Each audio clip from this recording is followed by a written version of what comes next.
DJ Rajesh Patwa Exclusive.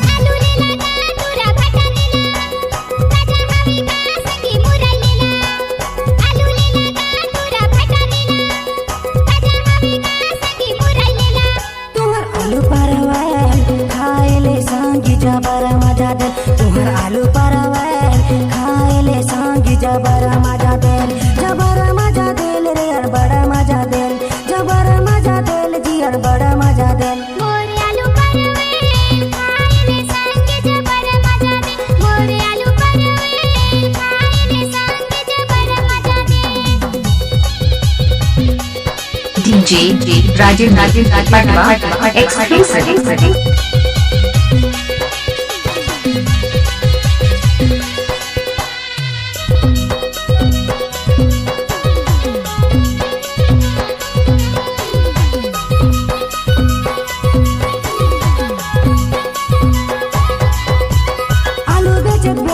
दीवाना करा तुमान माया माया लागेल तुरी हालू दिहा तुमान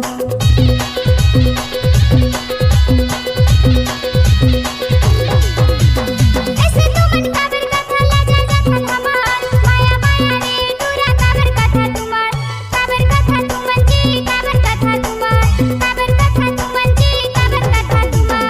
आलू परवल खाएले संगी जबरा मजा दे तुहर आलू परवल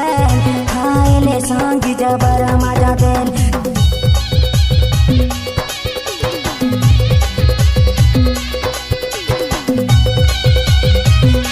DJ Rajesh Patwa Exclusive.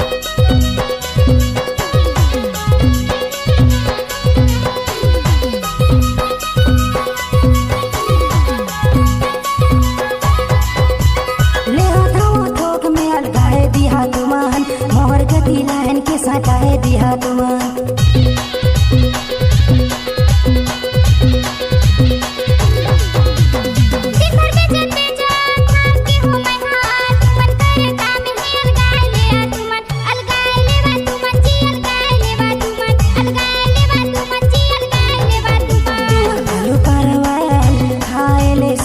जबरा मजा दे तुहर आलू परवल खाएले संगी जबरा मजा दे जबरा मजा दे रे यार बड़ा मजा दे जबरा मजा दे जी यार बड़ा मजा दे